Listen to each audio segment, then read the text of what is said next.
اعوذ باللہ من الشیطان الرجیم بسم اللہ الرحمن الرحیم۔ السلام علیکم۔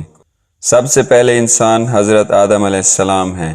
اب سوال یہ پیدا ہوتا ہے کہ انسان کی پیدائش سے پہلے کیا تھا، اور اللہ تعالیٰ نے اپنی بے شمار مخلوقات میں سے سب سے پہلے کس کو پیدا فرمایا؟ اس کا جواب قرآن و احادیث کی روشنی سے ہی مل پائے گا، کیونکہ ان کی رہنمائی کے بغیر ہم کسی نتیجہ پر نہیں پہنچ سکتے۔ اللہ تعالیٰ نے قرآن کریم میں 7 مقامات پر آسمان و زمین کی خلقت کے بارے میں بیان کیا ہے، جن میں سورہ یونس کی آیت نمبر 4، سورہ ہود کی آیت نمبر 7، سورہ فرقان کی آیت نمبر 59، سورہ سجدہ کی آیت نمبر 4، سورہ قاف کی آیت نمبر 38 اور سورہ حدید کی آیت نمبر 4 شامل ہیں۔ خداوند متعال سورہ اعراف آیت نمبر 54 میں ارشاد فرماتے ہیں، تمہارا رب یقیناً وہ اللہ ہے جس نے آسمانوں اور زمین کو 6 دنوں میں پیدا کیا، پھر عرش پر جلوہ افروز ہوا۔ وہ رات سے دن کو ڈھانپ دیتا ہے جو اس کے پیچھے دوڑتی چلی آتی ہے، اور سورج، چاند اور ستارے سب اسی کے تابع ہیں۔ آگاہ رہو، خلقت اسی کی ہے اور حکم بھی اسی کا ہے۔ بڑا بابرکت ہے اللہ جو عالمین کا رب ہے۔ اسی طرح اللہ تعالیٰ سورہ حدید آیت نمبر 4 میں ارشاد فرماتے ہیں، وہ وہی ہے جس نے آسمانوں اور زمین کو 6 دنوں میں خلق کیا، پھر عرش پر براجمان ہوا۔ اللہ کے علم میں ہے جو کچھ زمین کے اندر جاتا ہے اور جو کچھ اس سے باہر نکلتا ہے، اور جو کچھ آسمان سے اترتا ہے اور جو کچھ اس میں چڑھتا ہے۔ تم جہاں بھی ہو وہ تمہارے ساتھ ہوتا ہے، اور جو کچھ تم کرتے ہو اللہ اس پر خوب نگاہ رکھنے والا ہے۔ خداوند متعال سورہ ہود آیت نمبر 7 میں ارشاد فرماتے ہیں، اور وہی ہے جس نے آسمانوں اور زمین کو 6 دنوں میں بنایا، اور اس کا عرش پانی پر تھا تاکہ وہ تمہیں آزمائے کہ تم میں بہتر عمل کرنے والا کون ہے۔ زمین اور اس کے متعلق چیزیں یہ سب 4 دن میں اللہ تعالیٰ کے حکم سے مکمل ہوئی۔ 2 دن میں زمین بنائی گئی، اور 2 دن میں زمین پر ساری موجودات یعنی درخت، پھل، حیوانات، کھانے پینے کی چیزیں۔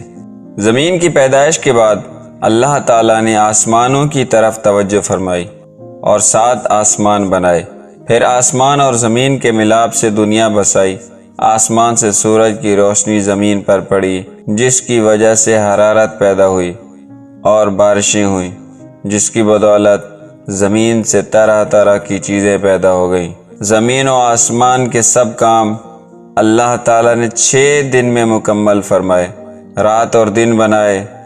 خداوند متعال سورہ نحل آیت نمبر 15 میں ارشاد فرماتے ہیں، اور اس نے زمین میں پہاڑوں کو گاڑ دیا تاکہ زمین تمہیں لے کر ڈگمگا نہ جائے، اور نہریں جاری کیں اور راستے بنائے تاکہ تم راہ پاتے جاؤ۔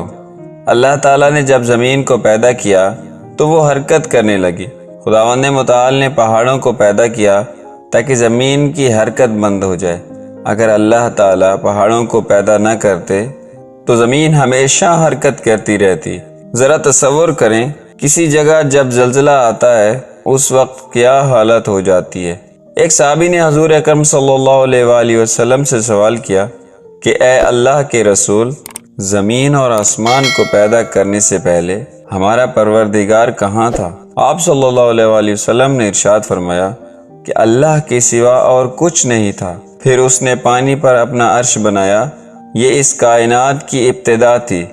پھر قلم کو پیدا کیا اور اس کو حکم دیا کہ لکھ، اور قلم نے اللہ تعالیٰ کے حکم اور اس کے علم سے قیامت تک ہونے والے سب کچھ لوح محفوظ پر لکھ دیا۔ اس کے بعد آسمان اور زمین کی 6 دن میں تخلیق کی گئی۔ ایک وفد نے رسول خدا صلی اللہ علیہ وآلہ وسلم سے پوچھا کہ ہم آپ سے عرش اور قلم کی ابتدا جاننے کے لیے آئے ہیں، تو رسول اللہ صلی اللہ علیہ وآلہ وسلم نے ارشاد فرمایا، سب سے پہلے صرف اللہ تعالیٰ کا عرش تھا جو کہ پانی پر تھا، پھر اس نے قلم پیدا کیا، اس قلم نے لوح محفوظ پر قیامت تک ہونے والے تمام واقعات لکھ دیے، پھر آسمان اور زمین کو پیدا کیا گیا، اس کی جو ترتیب ہمیں روایات سے پتہ چلتی ہے وہ کچھ یوں ہے کہ اللہ تعالیٰ نے ہفتے کے دن زمین کو پیدا کیا، پھر اتوار کو اس میں پہاڑ بنائے زمین کو سہارا دینے کے لیے، ایسے جیسے اس میں میخیں ٹھوک دی گئی ہوں، اس سے زمین کی حرکت رک گئی۔ پیر والے دن زمین میں درخت اگائے، منگل کے دن تکالیف، مصیبتیں، جراثیم اور بیماریاں بنائیں، بدھ کے دن نور کو پیدا فرمایا، جمعرات والے دن زمین میں چوپائے بنائے اور انہیں زمین پر پھیلا دیا، اور پھر جمعہ کے دن کی آخری گھڑیوں میں عصر کے بعد آدم علیہ السلام کو پیدا فرمایا۔ اللہ تعالیٰ نے انسان کی پیدائش سے پہلے اس کی آسائشوں کے لیے زمین اور اس پر ضرورت کی تمام اشیاء پیدا فرمائی، یعنی مخلوق کی ابتدا میں آخری نمبر پر انسان کو پیدا کیا گیا۔ احادیث سے بخوبی پتہ چلتا ہے کہ ابتدائی مخلوقات کی ترتیب کیا تھی۔ ان میں آخری نمبر آدم علیہ السلام کا تھا، جبکہ آدم علیہ السلام نسل انسانی میں سب سے پہلے اور تمام انسانوں کے باپ ہیں۔ انسانوں سے پہلے فرشتے اور جن پیدا ہو چکے تھے۔ صاحب عقل مخلوقات میں سے پہلا نمبر فرشتوں کا، دوسرا نمبر جنوں کا اور آخری نمبر انسانوں کا ہے۔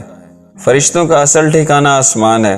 اللہ تعالیٰ سورہ شورى آیت نمبر 5 میں فرماتے ہیں، فرشتے اپنے رب کی ثنا کے ساتھ تسبیح کرتے ہیں اور اہل زمین کے لیے استغفار کرتے ہیں۔ آگاہ رہو، اللہ ہی بڑا بخشنے والا، رحم کرنے والا ہے۔ احادیث میں آیا ہے، جناب عائشہ رضی اللہ عنہا سے روایت ہے کہ نبی اکرم صلی اللہ علیہ وآلہ وسلم نے فرمایا، جن جب ناحق خون بہانے لگے تو اللہ تعالیٰ نے ان کی طرف فرشتوں کو بھیجا۔ جنات کی فرشتوں سے زبردست مارکہ آرائی ہوئی۔ اس مارکہ آرائی میں فرشتوں نے جنات کو بھگا دیا۔ ابلیس یعنی شیطان، جو کہ جنات کا سردار ہے، اس کا اصل نام عزازیل تھا، اور اس کی نافرمانی کے بعد اسے ابلیس کا نام دیا گیا۔ اللہ تعالیٰ نے انسان کی تخلیق کر کے اس میں روح پھونکی، پھر اللہ نے فرشتوں سے فرمایا کہ میں زمین پر اپنا نائب بنانے والا ہوں۔ انہوں نے اللہ تعالیٰ سے کہا کہ ایسی مخلوق کو کیوں پیدا کرتا ہے جو زمین میں فساد کرے گی اور خون بہائے گی؟ ہم ہر وقت تیری تعریف اور پاکیزگی بیان کرتے ہیں۔ جس پر اللہ تعالیٰ نے ارشاد فرمایا کہ جو کچھ میں جانتا ہوں وہ تم نہیں جانتے۔ جب اللہ تعالیٰ نے آدم علیہ السلام کو پیدا کیا تو زمین سے مٹی لانے کا حکم دیا۔ اس کے حکم کے مطابق پوری دنیا سے مٹی لائی گئی۔ یہی وجہ ہے کہ آدم علیہ السلام کی اولاد زمین کے رنگ کے مطابق ہی ظاہر ہوئی، یعنی کئی لوگوں کا رنگ سرخ ہے، کئیوں کا سفید، کئیوں کا سیاہ اور کئیوں کا گندمی ہے۔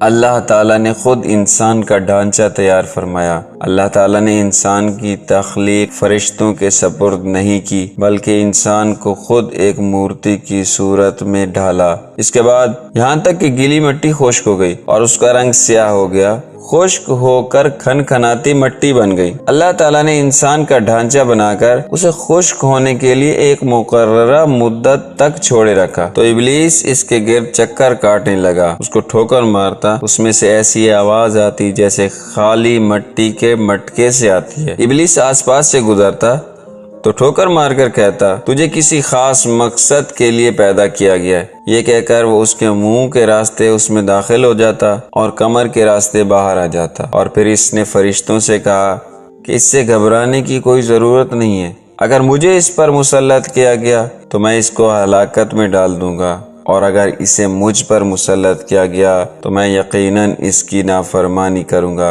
تب سے ابلیس اور انسان کی دشمنی واضح تھی۔ پھر اللہ تعالیٰ نے آدم علیہ السلام میں روح پھونک دی۔